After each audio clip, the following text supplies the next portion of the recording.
Hi,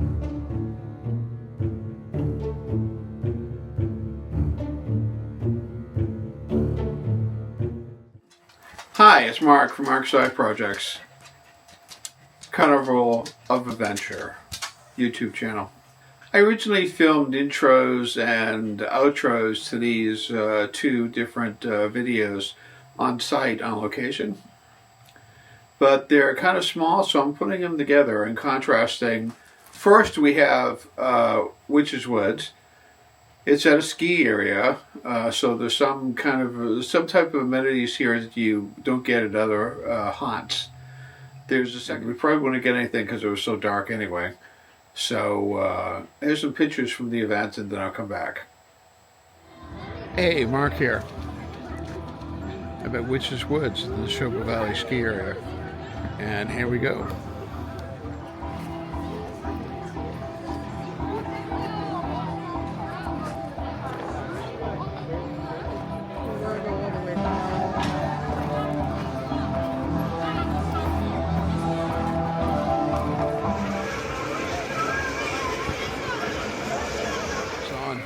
I swear, that's money.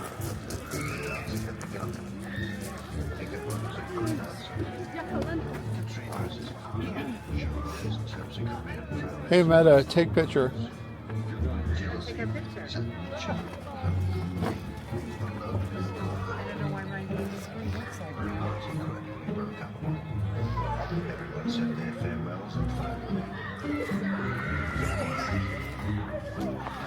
I have no idea what's wrong. eventually left. Tell me that thing looks like Yo, look at these. It was approaching that certain hour, That one right there. the time of night that chills the soul, Not that one. That's one on the side. ending catastrophe. The natural sounds of the dark, stark terror. Werewolf, their wolf. But it was only two large branches rolling together in the rising wind. Wasn't it? A little way from the hanging. Hey Molly, in case you want your mummy, here they are. Ugly grave of the headless Assyrian soldier. About halfway through the hollow, That's pretty. probably due to the rough ride, the girths holding the saddle gave way. And to his horror, he felt the whole thing slip from under him. It was still galloping. Blind panic. He tried to save himself Movie by props. grasping old gunpowder around the neck. It's from the Tingler. They had Mr. Price in it. Jolted and jostled, he was hanging on for dear life, hoping to get across the approaching bridge Okay. to the church, where he hoped he might gain some.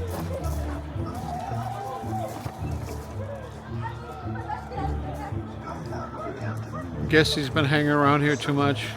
Jumped into the middle of the path, sinister head tossing, and Oh. nostrils distended and snorting. The apparition mounted on the shape of a monstrous black horse, but keeping some distance between them.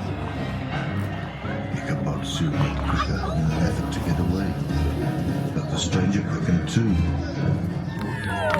Yeah, you're ready. You'll be riding with me. I am the Dark Imperial Wizard, Lord Bob. It's a family name. Everyone say hi, Bob! Hi, Bob! Very nice. Now we're going to go over the rules, so please listen closely. Rule number 1, no smoking. Someone tell me why. It's bad for you. You're going through the woods. Yeah, these get more difficult as we go along. Rule number 2, no drinking alcoholic beverages. Someone tell me why. Wrong, it's because we can't have any either. Of course, we could talk about this. Rule number 3, no flash photography, flashlights, laser pointers, or cell phones, or recording. That's pointing at you, yes. You can't have it out, okay? If you have your phone out, please put it away. If you drop it, we will never find it again. I usually... What?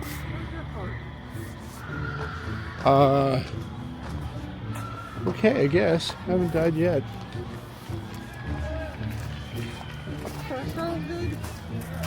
Oh yeah.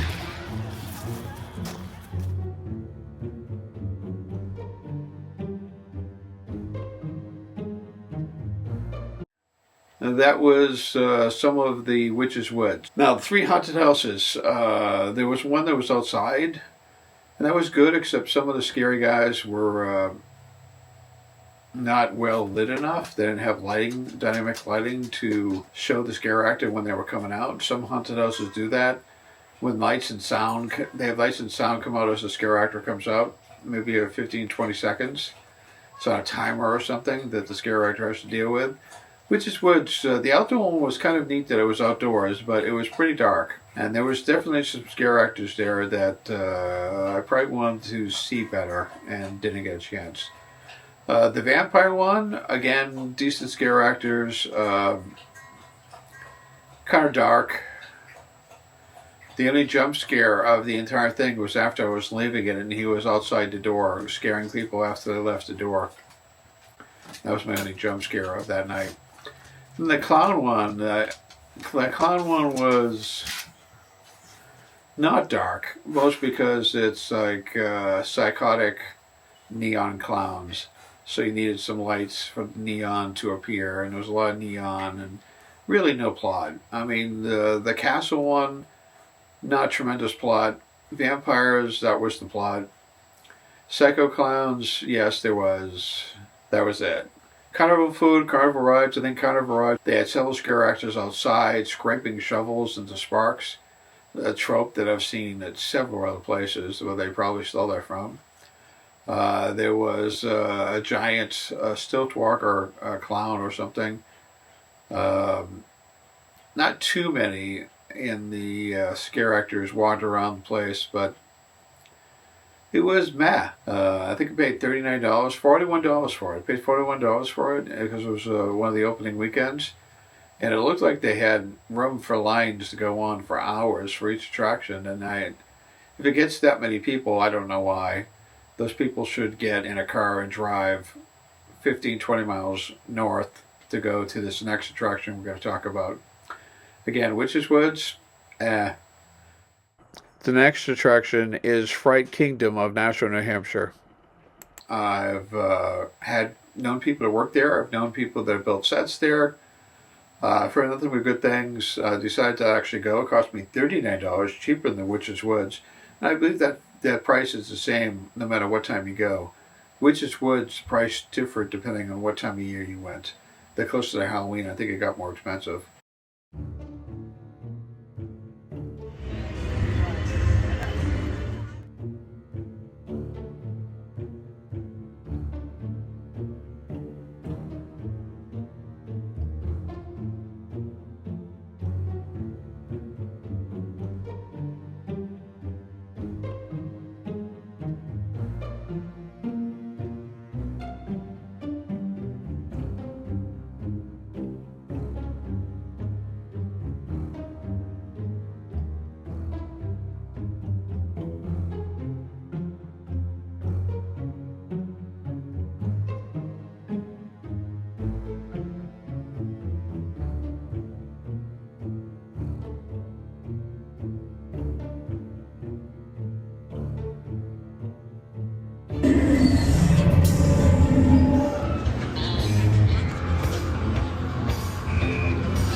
Tickets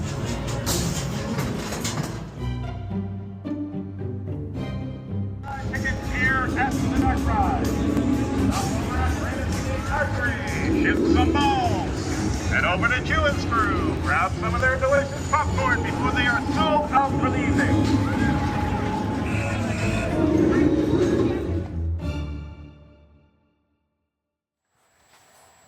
So it was good. It was good. They had the big outdoor area. It's a big warehouse in town. There's a big difference in which is which was all outside. There's because there was no roof to any of their scares. This is inside, so if it's bad weather, then it's only the bad outdoor portions that are affected, not the indoors. They had 5 haunted houses, and you go, and now the scare actors walking around. They had an evil clown on stilts that was scaring the hell out of people and chasing them. They had there were the required people with chainsaw, an interesting woman with a baby carriage with some type of monster baby in it, scaring people. Again, assortment of clowns. There was some weird colonel walking around in there. You get in line. It starts when you get in line. You go inside, go to the hallway. Before you actually get to the line where the ticket taker is, there's scare actors. There's jump out at you. There's a lot of props. There's scenes of famous monsters. There's props from, I think Hubie Halloween just used display on from the Adam Sandler movie. So there's a bunch of stuff to look at before you actually even get inside. Once you're inside, you go one to another, just one after each other. 1, 2, 3, 4, 5. And each haunted house had a decent theme, had a plot, had decent set design, had decent set decoration, scare actors. The one that's more than anything I think freaks me out was the one that was completely in the dark, just about grim, I think. That was really freaky. Wandering around there for 10 minutes, feeling where you're going. There wasn't a lot of scares in there. The scares were from your mind. Maybe some lights and noise and stuff occasionally, but and some neon glow-in-the-dark paint telling you where to go. I went out the exit door, the actual exit door, twice because I was feeling around with my hands and I felt the door move and I pressed it out. Nope, wasn't the door out. Keep going. Went back in and kept going. There was one that had a staircase, and it was like a living room. And as you went by, the staircase swung open, and a guy on a platform lunged at you, a real guy, a real scare actor. That was kind of fun. I wasn't expecting that. A lot of things I did not expect. Great sets, great design, great sound design, great set decoration, great scare acting. When you're done, the 5 different haunted houses, you go to an outside area midway. There's several photo opportunities for you to take pictures of Fright Kingdom props. They have actual somebody doing pictures there that looks you up by the look of you, and they have 3 or 4 hidden cameras inside the maze that they show you pictures of you being scared. If you want to buy them, I did not want to buy them. I didn't like them. There's a few souvenir photos as well. You could buy the actual printouts. They'll print them out right there. There is a axe throwing and arrow thing. You can shoot axes and arrows.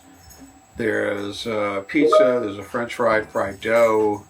I think Dippin' Dots had a booth. The ice cream. There's a picnic tables, and they had a dark ride. This is a dark ride made by the pretzel company in like 1900 at some carnival, and it sat for many years at some place and not being used. I think it was in Jersey, he said.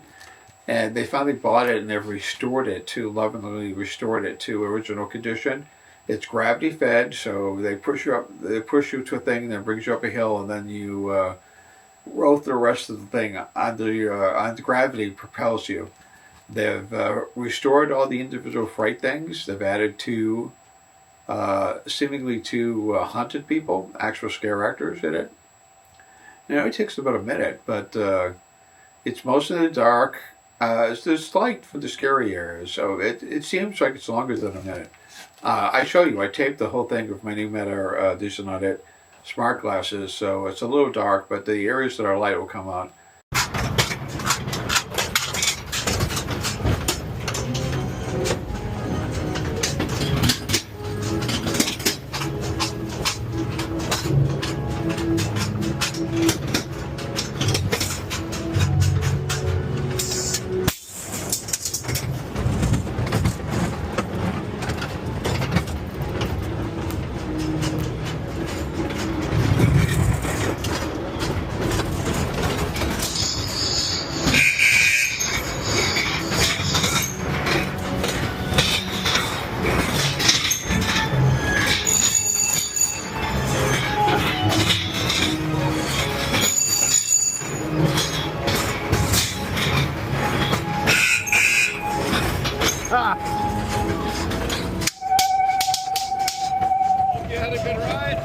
And I paid $10 to ride that, and I thought it was fun to ride a 1900s classic era dark ride. They call it dark ride. There's 4 or 5 animatronics outside, or on timers, or on pads that when you step near them, they go into action. They do good work at Fright Kingdom. Make some decent animatronics that move. You can't get to the midway till you go through the haunted houses. So the midway is just for their customers. And I had a good time. I was there maybe an hour and a half. I had just been at Universal Studios, the Halloween Haunted Nights, the weekend before. I went to SeaWorld Halloween and Universal Halloween, and then Disney Not So Scary Halloween, back-to-back nights. So Fright Kingdom is really just about on par with Universal. Now, Universal goes really crazy. They have these huge 6 scare areas and 10 haunted houses in Florida and California. I went to Florida this year. Last year I went to both. But I think it's really on par. It was better than the SeaWorld. Here I thought all 5 of them were good. I didn't see some of the standard haunted house tropes. I mean, they have some of them, but not the real obvious ones. And when that staircase went up and someone came lunging out, it was like, okay, you can't be safe anywhere in this haunted house. Because if a staircase was suddenly, and a staircase going up, swing up, and as it swings up, this platform of the haunted scare actor who's coming at you, I was like, wow. So very impressed with Fright Kingdom. Definitely worth the money. Comparing the two, which was in Fright Kingdom, you have the very mediocre to the very good, excellent. And so save your money, save your few bucks, drive 15 more miles, come to Fright Kingdom, and have yourself a good frightened time. Next week, I'll be bringing out the Universal, and the SeaWorld one is already there in Carnival Adventure. I'll tag it in the tag here, and the Universal one will be coming out next week. So until then, please comment, subscribe, and like. And if you don't like my opinions, tell me why. Have a happy Halloween.